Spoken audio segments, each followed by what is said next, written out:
If you're going to get into this industry, you know what it's like. You can't trust no one. You cannot trust no one. Did you witness any gangster activity? I did that. Yeah.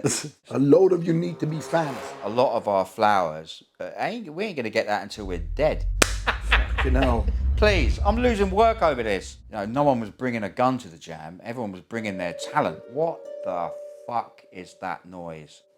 Individuality, originality, that's what art is about. Have you ever been in a situation where you felt cheated? Random.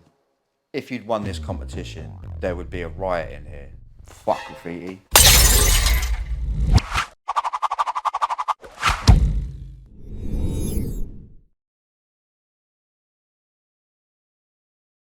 When my guest today walked into the studio, it suddenly dawned on me that some of us were here at the inception of something incredible that was happening on the streets in the UK that we had no idea at the time would change the world. We as the youth of that generation all connected in some way through the culture that is hip-hop, through graffiti, b-boying, rapping, beatboxing, and in the case of my guest today, DJing. But before we begin, please subscribe to the channel, click the bell to receive the notifications, like, share, and get involved in the comment section below.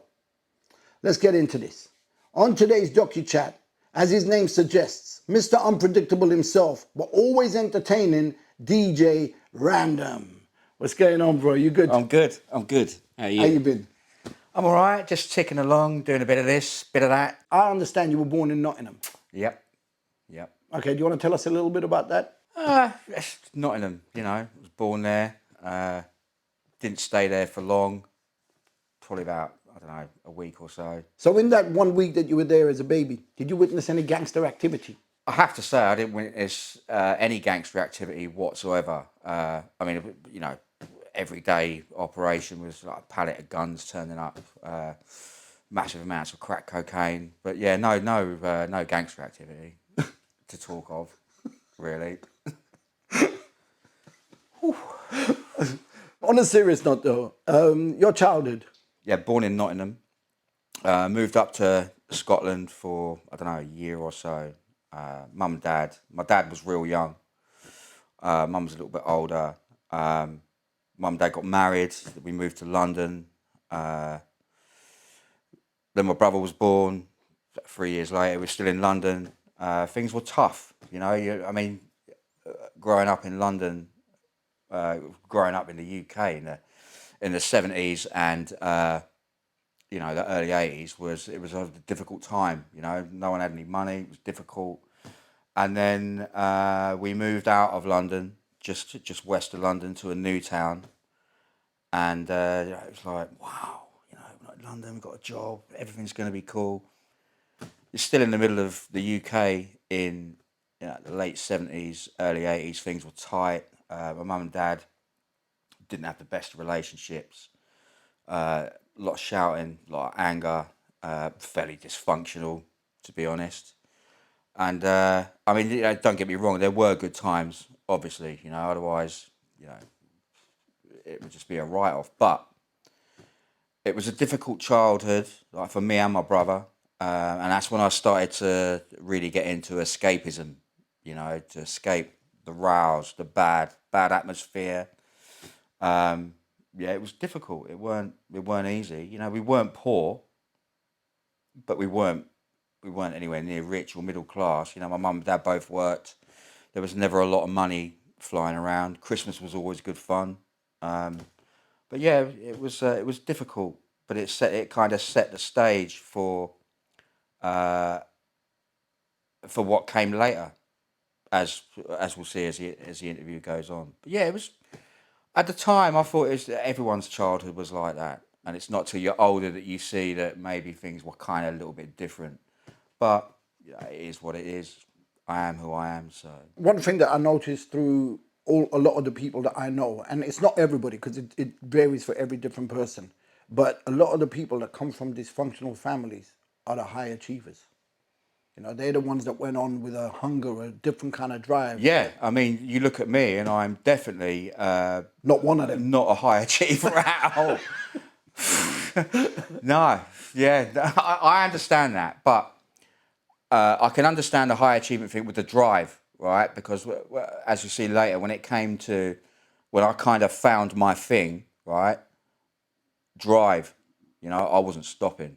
Right, I had found like all of that stuff previous, like in my childhood, had given me some sort of drive. And once you find your niche, 100 miles and running. But yeah, no, you're right. You know, I think, and a lot of the time, I think the best art is always created from hard times. You know, you look at traditionally over history of society and humans that the best art, whatever type of art it is, it comes from a hard time because your back's against the wall, and what have you got left? Self-expression, art movement. Something happened in the boarding school that I was at when I was young, where there was a rat cornered, right? And all these kids were there kind of going, oh, What was his name? rat. Oh, it's an actual rat. Yeah, an actual Oh, rat. Right. It was just on the floor in the corner, and everyone's like faffing about. I just picked up a tennis racket and boom, you know what I mean? But one thing I learned from that is the direction that I was watching the rat running.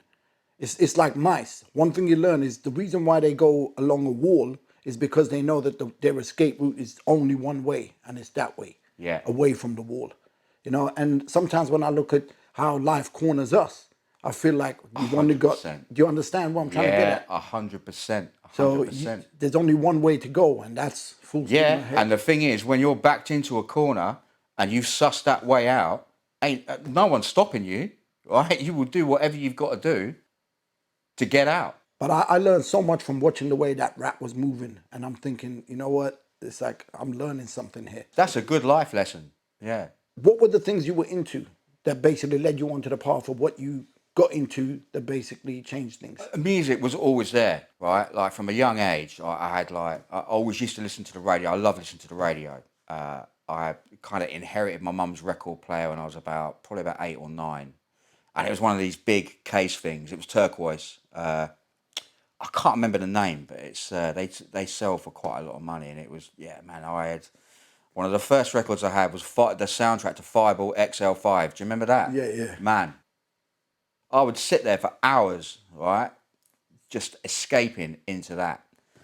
And then, yeah, music was big. So I would always sort of lean towards music. By the time I was about 9 or 10, and my dad was a milkman, not the milkman. Let's just get that straight, yeah? A milkman, not the milkman. And I used to go out with him on a Saturday. Like, I'd be out the door at like 4:30, 5 o'clock in the morning at like 9 years old. And my wages for that day would be like a £5. And my local chemist sold records. He would drop me off at the shops. I'd be straight in the chemist, buy a record, right? And that for me was it was always ticking over. I'd listen to the radio, I'd buy records. And I loved just listening to music. And it was all sorts of just shit, basically. Like I loved like 50s doo-wop, like rock music, War of the Worlds, classical music. I was brought up in an environment of my mum's taste in music was incredible. It really set the scene. On the one hand, she was like a bit of a hippie. You'd have all that 60s stuff like Hendrix, Rolling Stones, Beatles. I fucking hate the Beatles. To classical music. My mum used to be able to play the violin and the piano. And then, like my dad's taste in music was questionable, but I see it was kind of cool now. Johnny Mathis. So I've got this hodgepodge of music just running around my head like all the time. My dad would come back from the pub with his mates, and it'd be Johnny Mathis, David Soul. You know, don't give up on me, baby. Man, I fucking hate that tune. Is there anything you don't hate? Man, have we got time? Because I got a list. I got a list. So yeah, music was the go-to, and reading. Right, when I moved from London, I was about 7 or 8. I was about 7. I couldn't read or write, even though I've been at school for 2 years. I couldn't read or write. So when I've gone to my new school, the teachers are like, "This kid can't read or write." So I had to try and play catch up. Right, they would pull me out of the lesson in the middle of the day. I'd have some like reading class. By the time I got to 9 or 10, in like 18 months, I was like, one of the teachers said, "Why are you reading that book? That's a kid's book. You should be reading older books." So like at 10, I started like going through my mum's books, which were questionable, like loads of really bad horror books. The first one was Night of the Living Dead, right, which set the scene for the zombie fiasco that I've involved myself in for the last, Christ knows how many years. So reading and music, right? But the music was important because I had such a weird. I would listen to the radio. My mum and dad would be listening to all this weird stuff, and it was just like I had an appreciation of different types of music. I wasn't brought up in a household of we listen to rock or we listen to this. So that kind of set the scene for when I started to listen to hip hop, because hip hop was completely illegal. Everything about hip hop was stolen. A lot of the people that I knew as kids, they had aspirations to be skateboarders and BMXers and all kinds of Yeah, stuff. Did you have any kind of normal I aspirations? wanted to be an astronaut for a while. Seriously? I wanted to be an astronaut. Is this one of DJ random jokes? Yeah, no, it isn't. I'm actually serious. I wanted to be an astronaut, and then like I kind of got into BMXing, and I really, really enjoyed that. But I was also listening to loads of music and starting to listen to hip hop and doing a bit of graffiti. You know, as soon as I saw the film Wild Style and Style Wars was the winner. You know, people just out writing on trains. And I'd also seen Subway Art for the first time. So I'm kind of getting entrenched in this hip hop thing. But BMX was the one. But I think that like the basis of that was the performance thing, right? Because I used to ride freestyle, ride ramps, stuff like that, not just racing. I thought that boring. I did, you know, I was a bit of a chubby kid. There's no way I'm going to be racing around a track carrying a lump of weight like that. But so yeah, and the performance aspect was there. But yeah, I remember going to my first careers interview. I was about 12 at school. I said, "So Dominic, what would you like to be?" I said, "Yeah, I'd like to be a factory-sponsored BMX rider." And she just looked at me. I didn't even know what the fuck I was talking about. She went, "Oh right, well I have to do some research on this." And I was like, "Right, this really isn't happening, is it?" So yeah, it wasn't happening. But at the time, hip hop is just getting bigger and bigger. Like you've got the Buffalo Girls thing, and as a movement, hip hop had just, and b-boying especially, blown up in the country. You know, we're talking like what, like 83, 84. So I remember one day my brother was a b-boy and he was knocking around with his older people, and I heard Breaking in Space. It was on Crucial Electro, and there's like an a cappella scratching bit. And I've heard it all before, but when I heard this bit, I was like, what the fuck is that noise? I was just like, what is that? And it stuck in my head. So by the time sort of like late 84, 85 rolled round, I had a record player. I just started messing around, scratching, hand on the record, just trying to emulate that noise. And I was obsessed with it, right? Obsessed. I just wanted to be able to make that noise. And then as we're starting to get into like 85, 86 or whatever, we're starting to see more of like the nuts and bolts of hip hop. We can, you know, there's no internet then, right? There's no videos, or there's very few videos. You would get your information from a magazine or an occasional radio set. So I'm trying to soak all this up, and the BMX is gradually getting left back in the garage. I'm going out doing a bit of writing, just bombing stuff left, right, and centre because it was really naughty.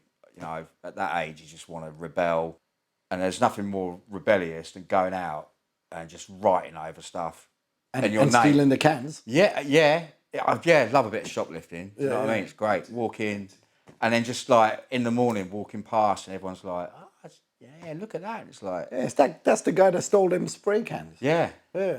and you sit there going, "That was me." So you kind of got that attention-seeking thing going on again with the performance angle. But how do you go from stealing the cans, doing illegal art, and then basically hiding the fact that you did that because you don't want to get into trouble? But at the same time, you're looking for the attention. It's a challenge, isn't it?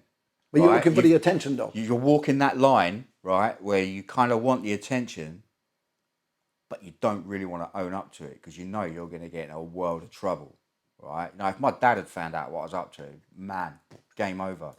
But that's what makes it naughty, because it's like, I did that. Yeah.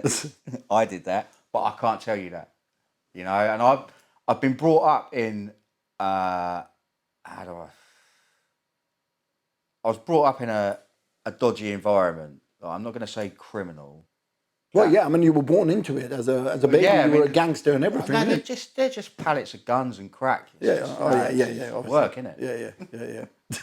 But you know what I mean? It's like I was kind of used to that. I mean, my dad wasn't a gangster. He worked every day of his life. But there were lots of people around, like, because where I live, it's a new town. So they were all people from London. And we all brought, you know, those bad habits into the middle of the countryside. So you've got a community of people all doing the same stuff, right? And my town was like populated with people from South London, West London, Northwest London. So we bring our ways with us. So it's just, like I say, it was a line of, I wouldn't mind the admiration and the attention seeking of this, but I know I can't own up to it. And that was the naughty bit. It was, you know, you but you can't. But at the time, graffiti gave you a voice. Yeah. Okay. And you know what it's like? And an identity. You want to be heard, don't you? Yeah, right? Of course. You know, you want to rebel, but you're desperate for that. And especially coming from a kind of dysfunctional family, you're saying, this is me, I'm here, right? Pay attention, but don't tell me. But then when the police comes, it's like, that was not me. I'm not here. It wasn't me. I could write a book about that. But so you spent your childhood BMXing, graffitiing, tagging. Tagging was a major part of what we all did. Yeah. And then you discovered DJing. How did that happen? So after hearing that scratching noise and then being on my own and playing around. Can I just ask you, like, before you actually go into that, let me just ask you this. When you used to see pictures in magazines with people on the turntables, did you ever stop and kind of go, I wonder how they're doing? Yeah. I would look at that. Looking at the pictures and I would look at it and like, I'll tell you what, go back to when I couldn't read. So I'd be sitting there with the teacher, right, and I thought I was real clever. So I'd look at the picture and describe the picture and say and pretend I'm reading, right? So I'd be like, yeah, so the chicken crossed over the road, and then, right, this dude with blonde hair, he went to the market and he bought some sweets. And the teacher would say, that's not what it says. I'd say, yeah, it does. And then she'd be like, no, it doesn't. It does say that. She says, where does it say that? I'm saying, right there. I'm looking at the picture, like to make sure I've got it straight in my head, and say, the blonde kid went to the market and bought some sweets. She said, no, Jack went to the market and he bought some magic beans. I went, that's what I just said. So I don't know what that's got to do with the question I asked, but yeah. No, but you know, at that age, you think you're so fucking clever. So yeah, I'm looking at these pictures and examining and thinking, because once again, no videos, no internet, no nothing. It's like, I saw Beat Street, there's a bit of scratching in that.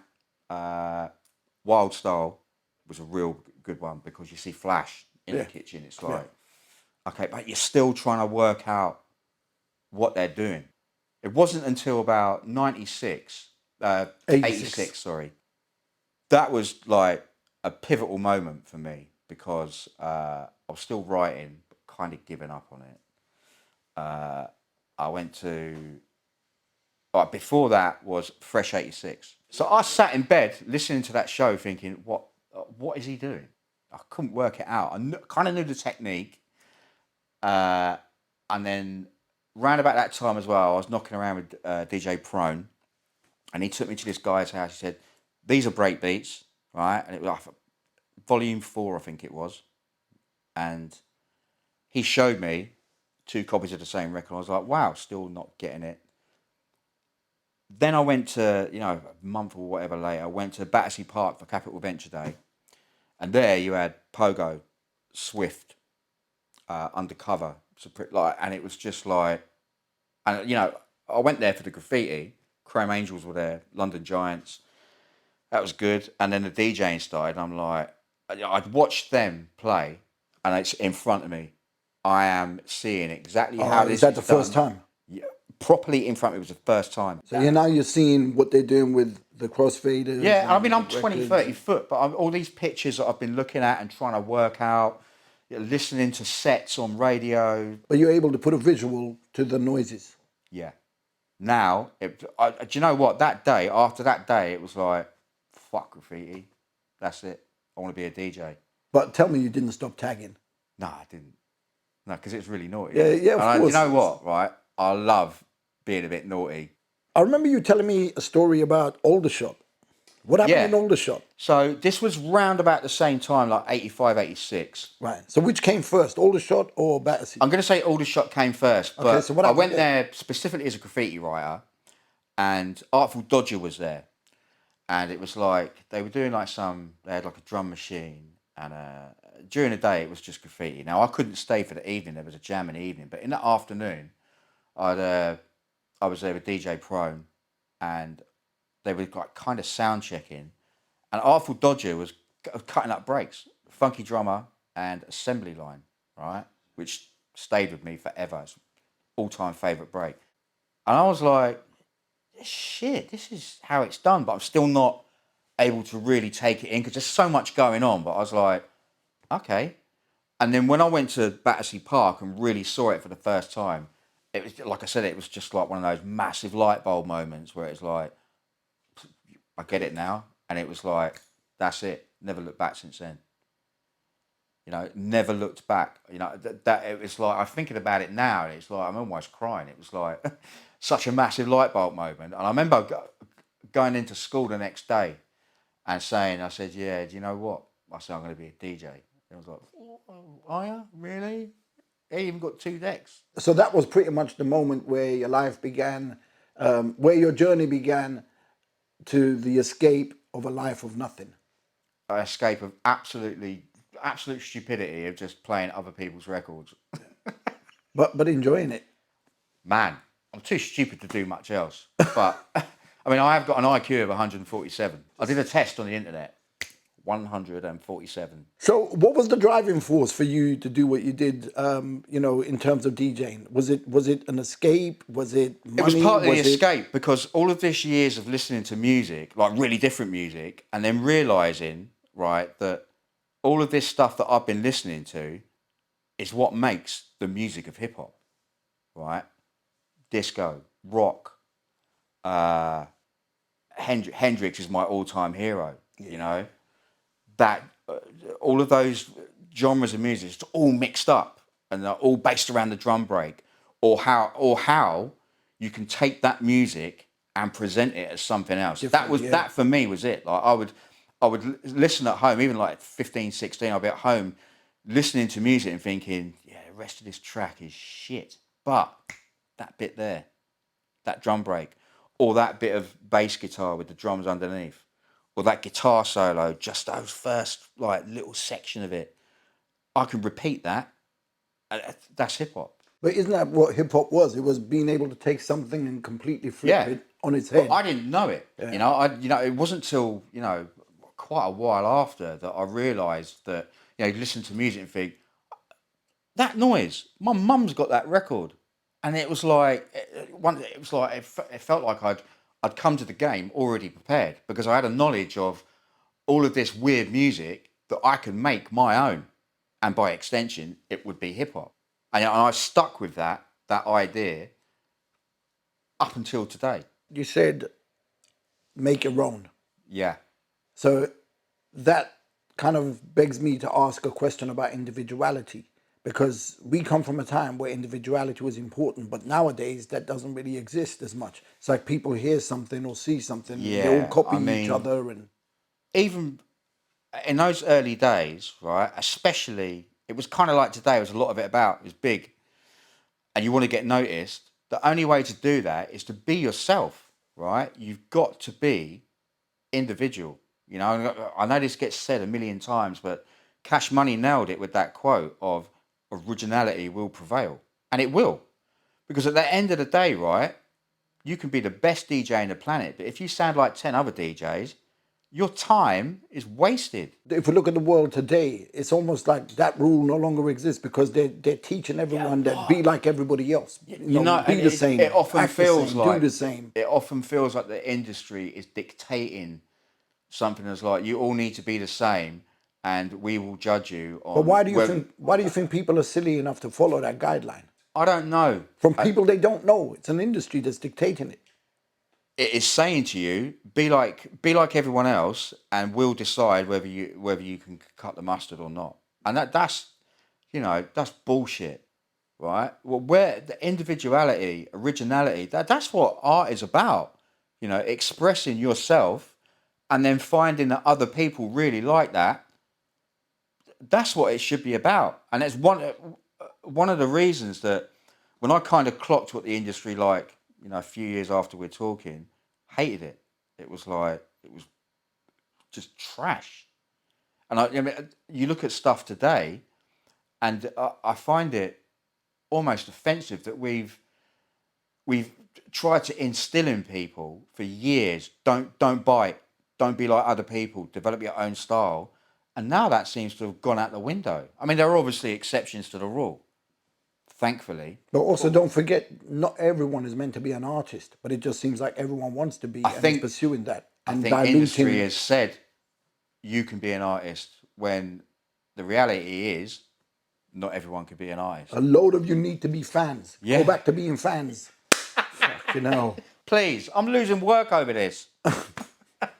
No, but it's true though, isn't it? 100%. You know, I ain't gonna argue. So let me put something else into the equation, right? So when we were speaking a while back, you said something about taking a mixer apart and installing a different button to do things. Yeah. Now the average person wouldn't do them kind of things. So it takes a certain creative mind to go there. I didn't actually do it myself, right? It was a guy, because I had a DJ crew. There's two other guys that I knocked around with, and he was really good. DJG.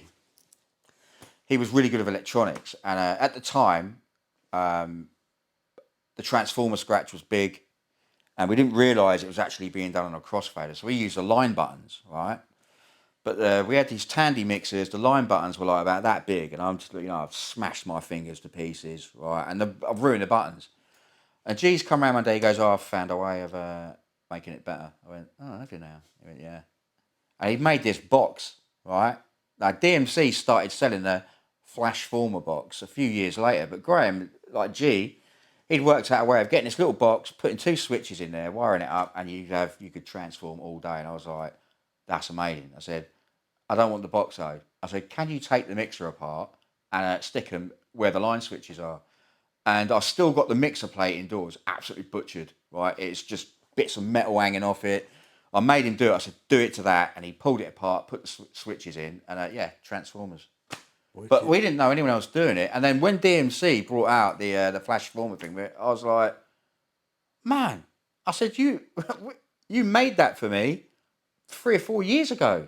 Do you think he maybe possibly showed someone else that? No, we didn't show anyone. So, you know what it's like at that time, right? We ain't showing no shortcuts. Oh, actually, talking of that, you know, it was the same with records, wasn't it? It's like I know someone who used to put their records in a bath and literally get the label cleaned off and then stick their own label on it. I've bought records from a friend of Pogo's. It turned out they were Pogo's, no labels. Still to this day, I've got two or three. I don't even know what they are, right? And he don't even remember. But then, how do you know which record to pull out when you're at an event and you've got a DJ and you're looking for that particular song?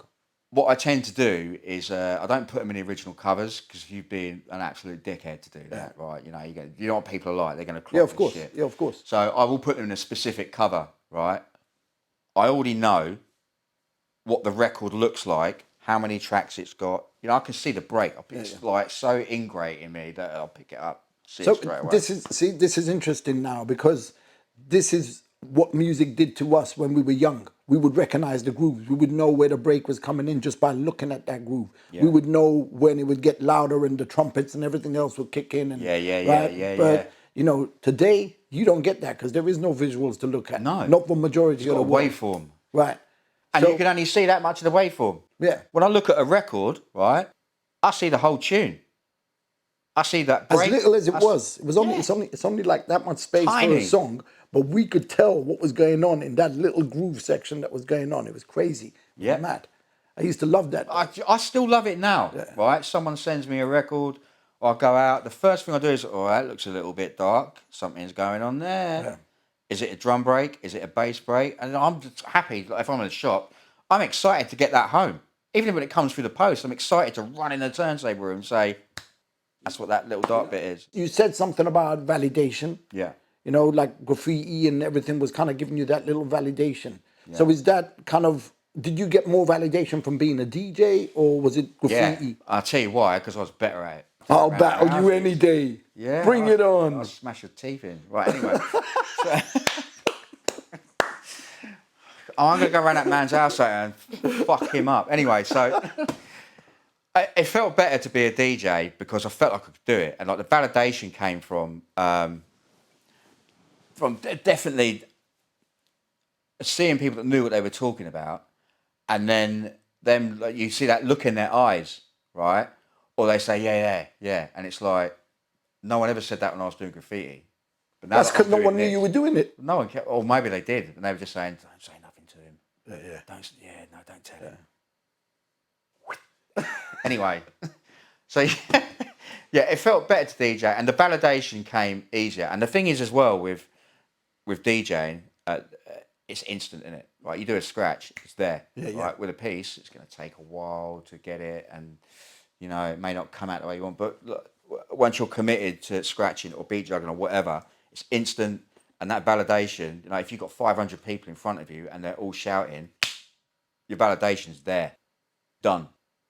Like much as if, as an MC, you spit that one line that everyone knows, or you maybe experiment. The beat drops out, you drop that line, bang, 500 people going absolutely batshit, done. Whereas with graffiti, it's like now with a couple of books coming out here and there, you know, some people are getting their validation 30, 40 years later. It's difficult, but it's all good.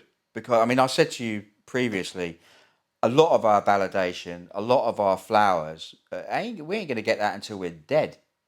But this is why in a digital age, I think it's really important, because now we're in a position to be able to leave a legacy where even when we're dead, you know, on our deathbed, we can say, I've done it. But do you not also think that there's a lot of people that are getting those kind of plaudits, but they don't deserve it? Of course. But they're getting it more than the people that do deserve it. Of course. Way more. Of course. And I think the reason for that is because of industry, money.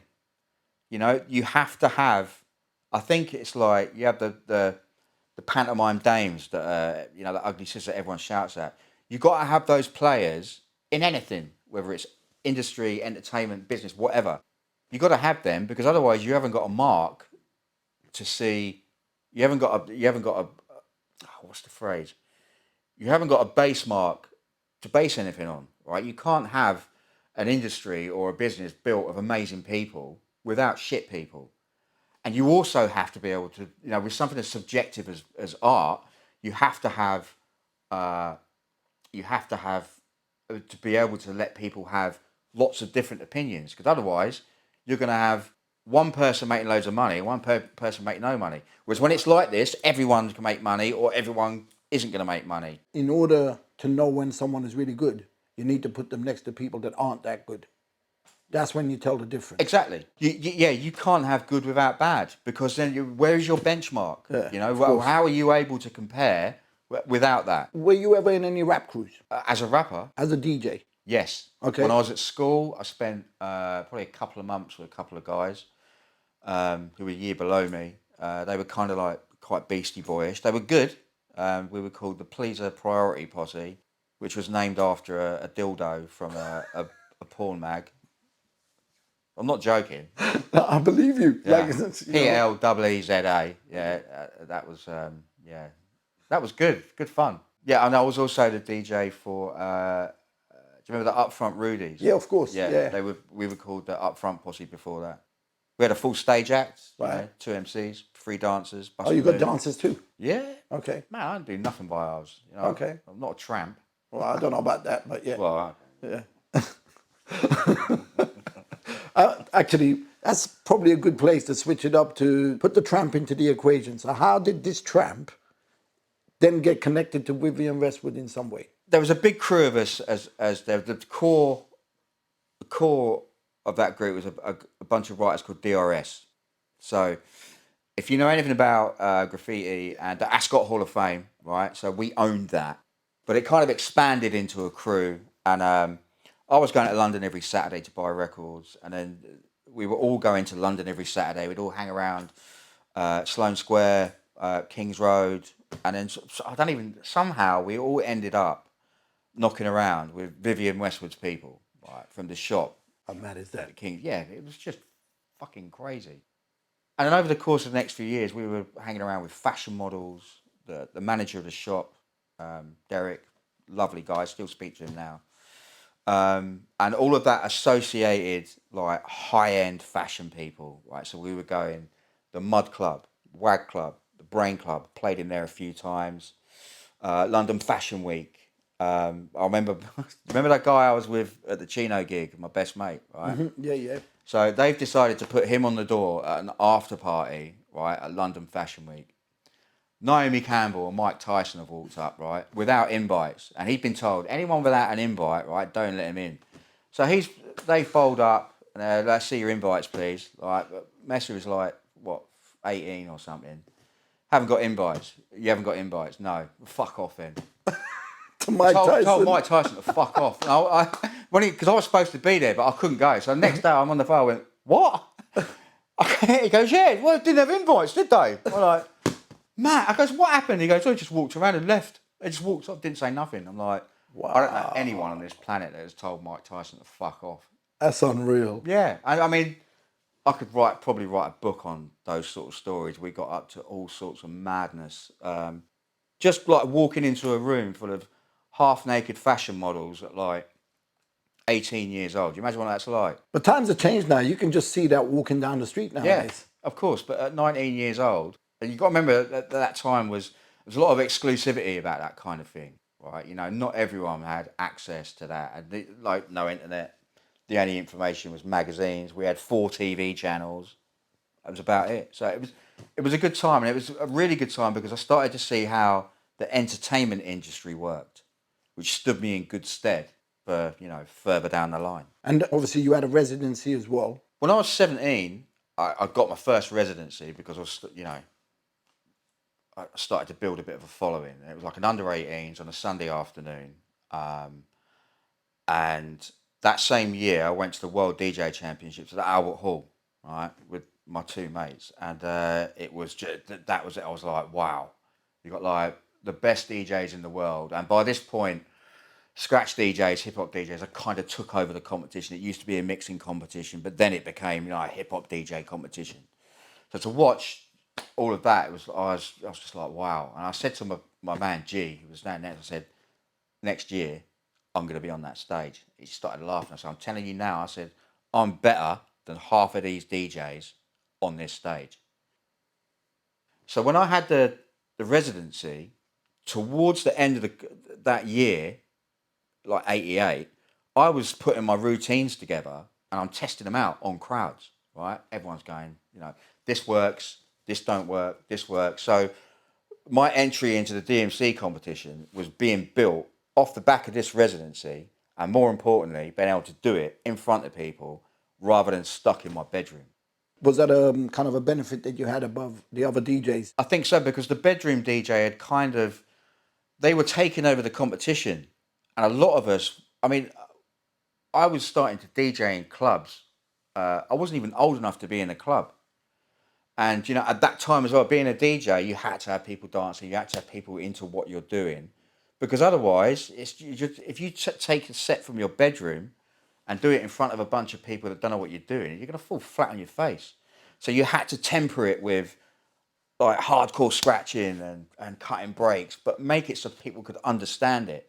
And, you know, going into a DMC competition, that was absolutely paramount, because if people didn't understand what you were doing, you ain't going to win. You know, and I talked myself into such a position that I had to win that competition, because otherwise I'm going to look an absolute prick. So, yeah, it did help. Massively helped, yeah. I think it was a definite advantage over a lot of the DJs in that competition because I was able to do it in front of people. What were the origins of the DMCs? The DMC competition, it started out as the DMC DJ Mixing Championships. And DMC at the time was an organisation where it was like a record pool. So members only, exclusive records. And you had some of the best club DJs in the world that they could appeal to. Tony Prince was very well connected. You know, his connections were just legendary. So he could pull all of that in, and through things in New York, like Studio 54 and that DJ sound of being able to seamlessly mix 2 tracks together to keep everyone dancing became a thing, right? So when it became a thing, it's a thing, but then people have got to change it. You've got to try and ramp it up a bit. in walks the hip hop DJs that can do that anyway, and they're changing things. So the DMC competition started as a mixing competition and then gradually got took over by the hip hop DJs because hip hop was, its style was rising. You know, those techniques were starting to get into clubs or whatever.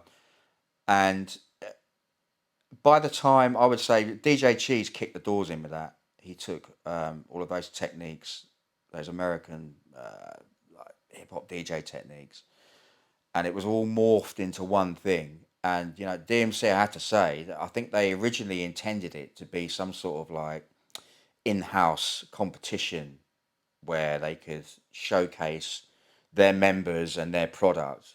But I don't think they realised the monster that they had managed to create because it went worldwide, massively, Kept massively. Yeah, you know, and it. Yeah, how many people did that competition inspire around the world? Me, Well, one, not only that, look at how many careers it created.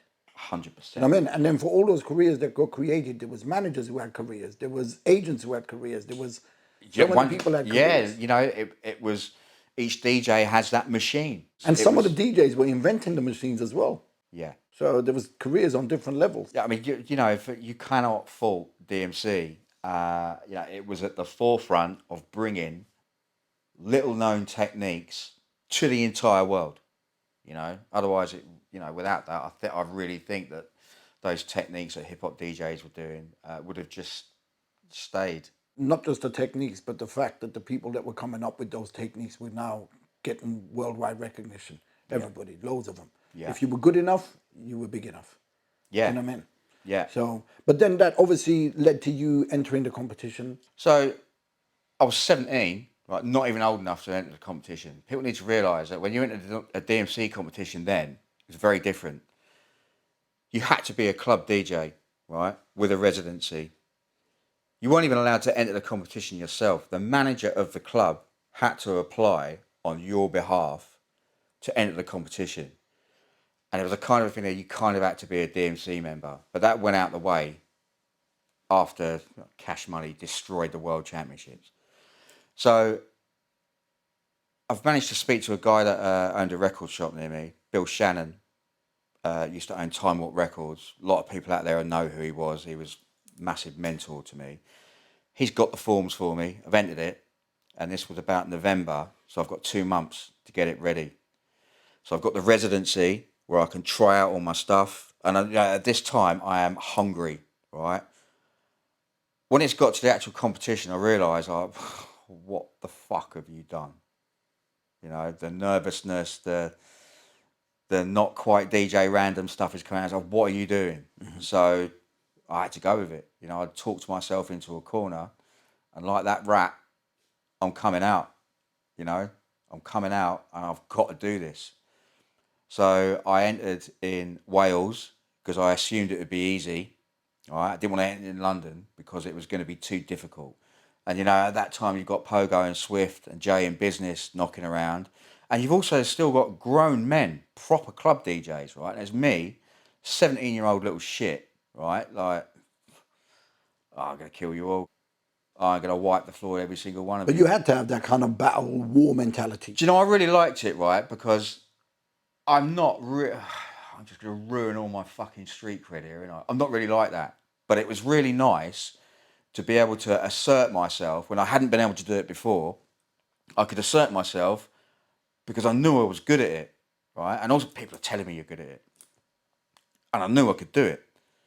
So, and I really loved the idea of hip hop, like when it sorted out all the gang problems of you could battle you could battle each other without having a fight. You know, no one was bringing a gun to the jam. Everyone was bringing their talent, right? The DJs were bringing their talent. The B-boys were bringing their talent. The writers, the MCs. And it was just like, it was noble.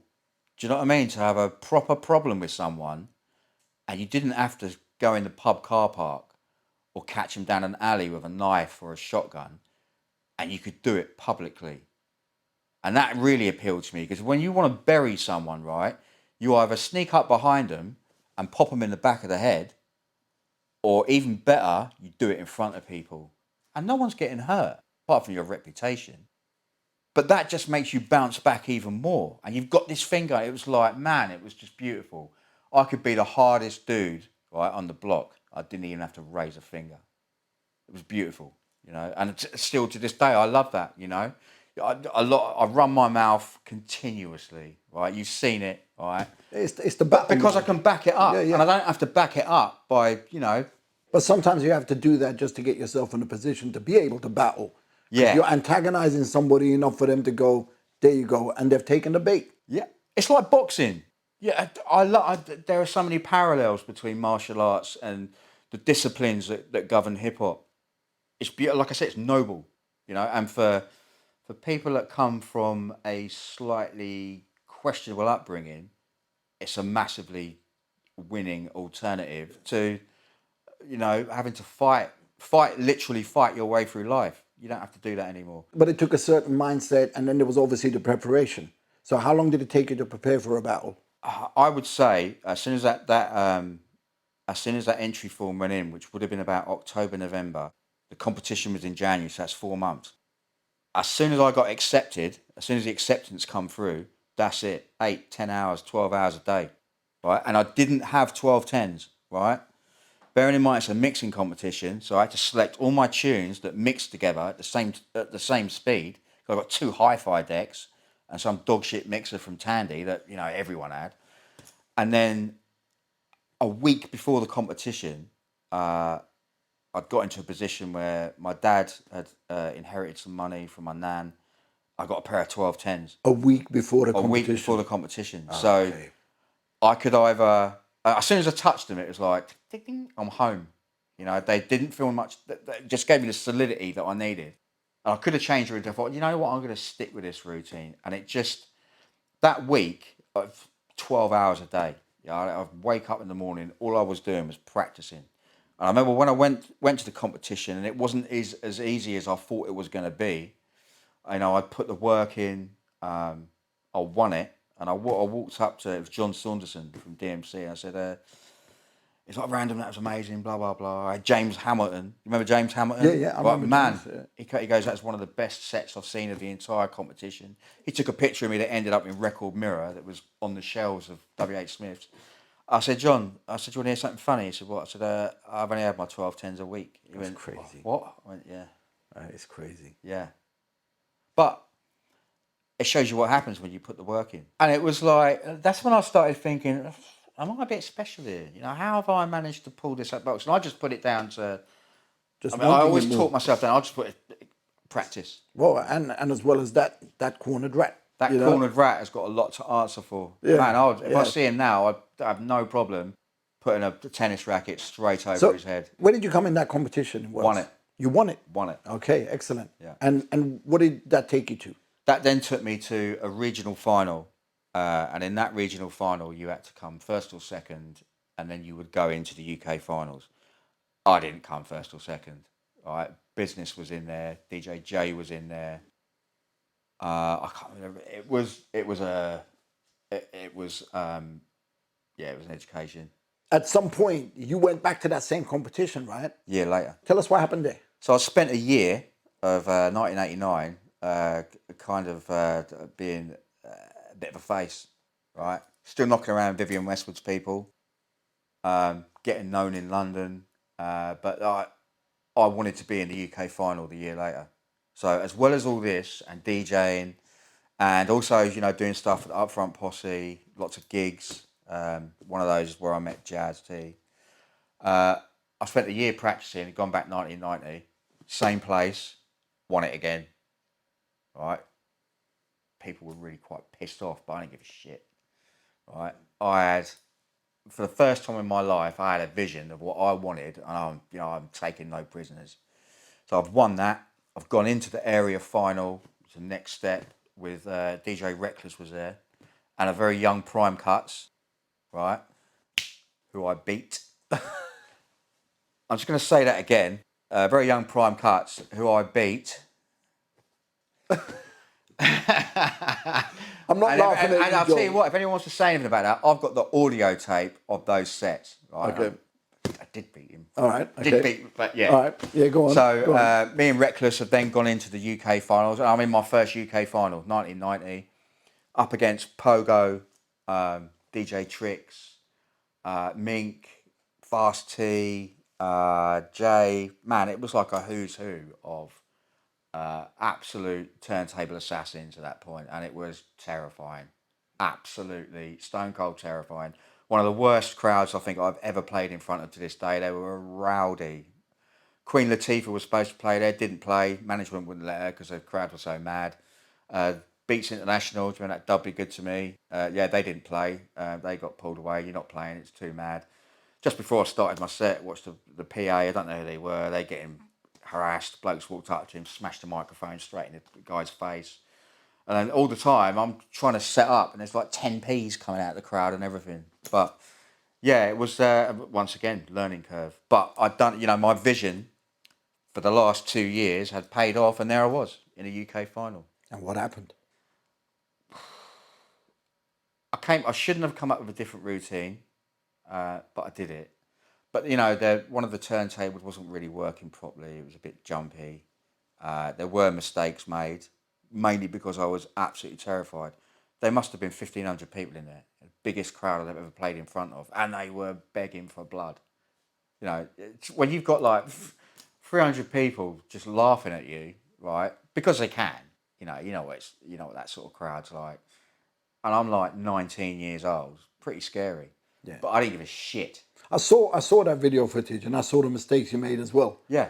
And you were cutting up Merlin's record. Yeah. And yeah. It jumped. Yeah, it jumped. Yeah. I saw that. And then you were spinning it back to try and find it. And do you know what? That routine was fucked from that minute. The problem is that routine, all of my routines were timed to the second, right?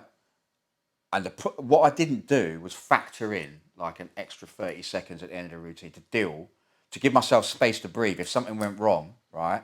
I did it, in future, but at that time, it panicked. And the rest of that routine was freestyled. But I saw your face expression. You can see change. it I drops. saw it. Yeah, it's like, oh. And if you watch as well, the end of that set, when they say time's up, you can see me took the needle off. The record, you knew it was screwed anyway. But you knew the best thing was, I'd had that vision and I'd worked for it and I got there. From that moment then. So you obviously must have learned something. Yeah. Right, what did you learn? The most important thing I learned was, don't be a dick, right? Give yourself some space and don't be so hard on yourself, right?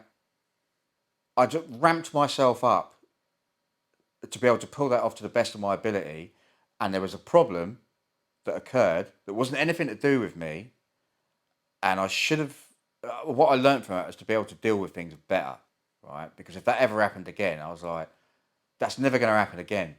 And I'm not going to have that reaction to that, that kind of mistake again. Do you think part of that reason why maybe things didn't go according to plan is because you went in there almost with a cocky attitude, like I'm the best, and you didn't prepare for fails? It was the other way, right? 1990, I went in there too prepared. I didn't allow for any variables. I didn't think, what if this record jumps? What if any record jumps, right? What I should have done is come up with a 5.5 minute routine and had 30 seconds dead time where I could adapt. So when you see me spinning that record round, it's not throwing the timing out. When I went back in 91, that's when I was cocky, and that's when things really went wrong. Have you ever been in a situation where you felt cheated? Yeah, I have. 1991, I went back again to Wales. I shouldn't have done it.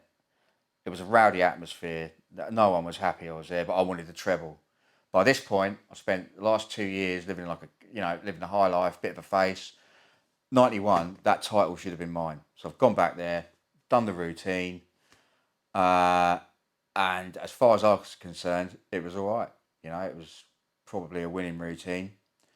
I spoke to quite a few. The result come in, and I'd come third, and I was like, "The fuck," being quite arrogant. I'm like, "I'm DeeJay Random. How the hell have I come third?" So I spoke to some of the judges, quite a lot of the judges, and they said, "Don't know what happened there. We had you down as a winner." I was like, well, "Okay." So then I did a bit more digging, And it turns out that there'd been a lot of trouble beforehand. My brother had the back of his coat cut up.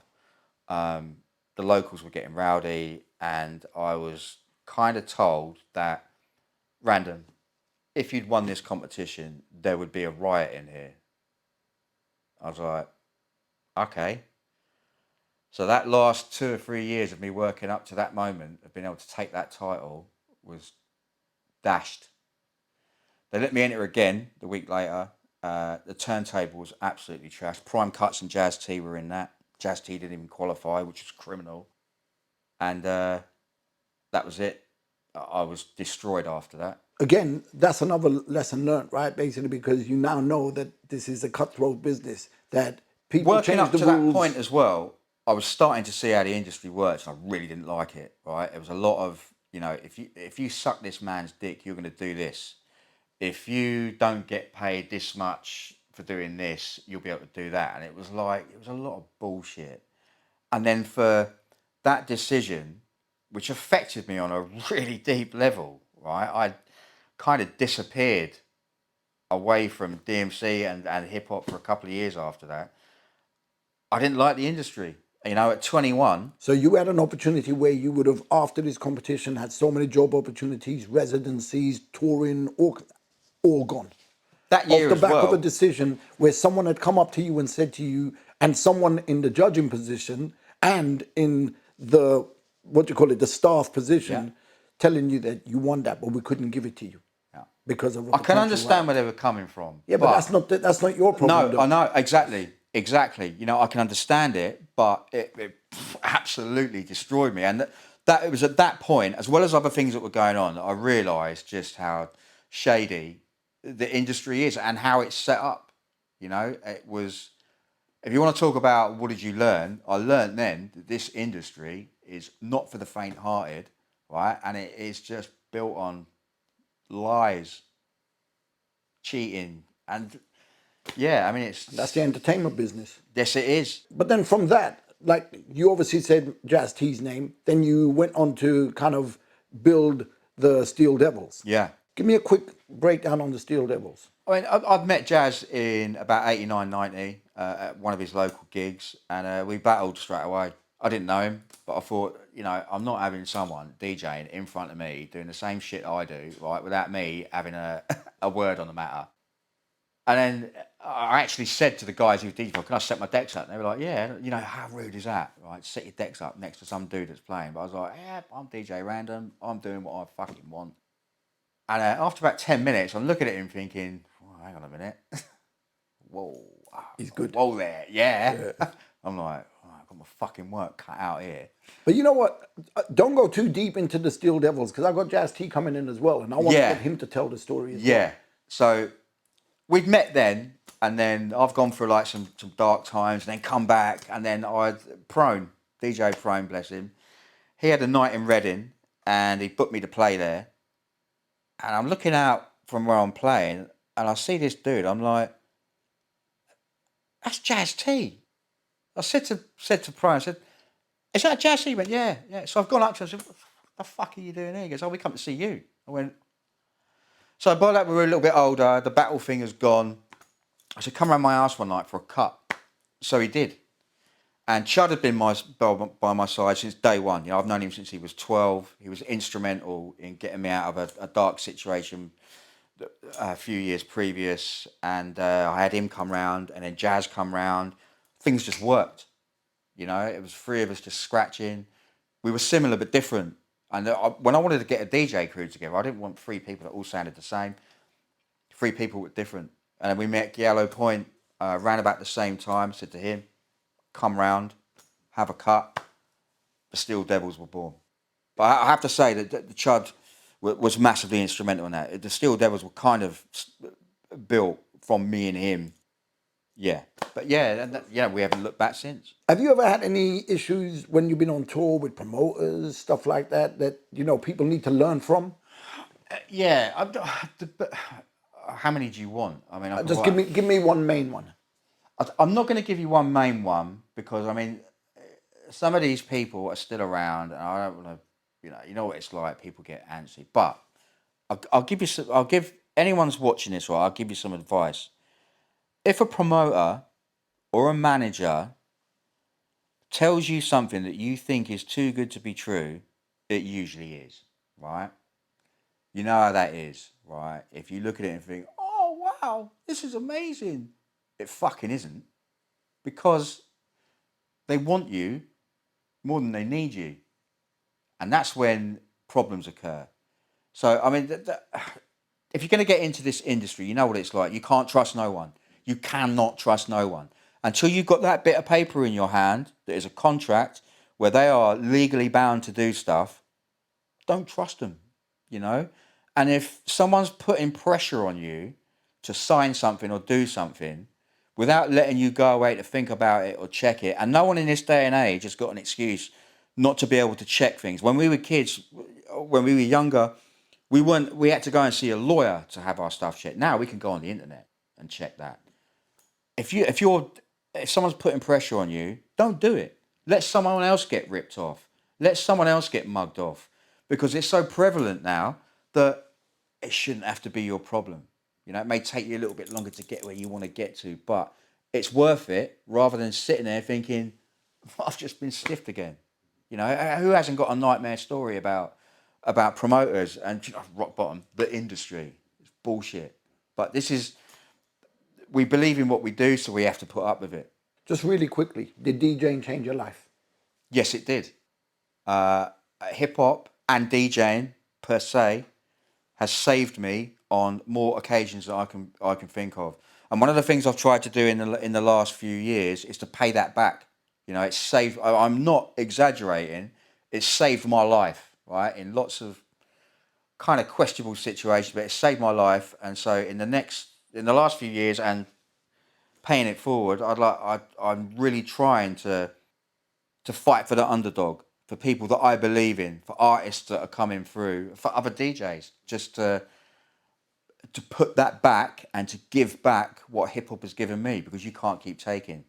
And as long as I can do that before I'm dead, I'll be quite happy. Before we finish off, I mean, I think that's a good place to finish because it's positive. Before we go though, where can people find you? You can find me on Facebook, being an absolute dick. DJ Random, The Steel Devils. You can also find me on my private account. 3,000 people all watching me be a massive dick. If you know where that is, you know where it is. You can find me on Mixcloud. You can find me on Instagram. I constantly post stupid shit on there. Normally weekends are best when I'm quite drunk. I tend to put all sorts of stupid shit up. I'll annoy just about anyone I know. My hip hop family is massive, pretty much royalty. Come find me. And if I can help you, I will. And if I can't, then I won't give a fuck. DJ Random. Like, seriously, you need to go onto his social media page because it's one of the most entertaining pages you'll find. And when he does get drunk, he does get really stupid. And it is really, really funny in places, okay? So, yeah, go follow DJ Random on his Instagram, on his Facebook, anywhere else that you can find him. Go check him out. Incredible DJ, done a lot. And please subscribe to the channel, click the bell to receive notifications, like, share, get involved in the comment section below. And yeah, just spread the word, tell other people to come check us out. There's going to be something for everybody. All right, take care, peace, and see you soon.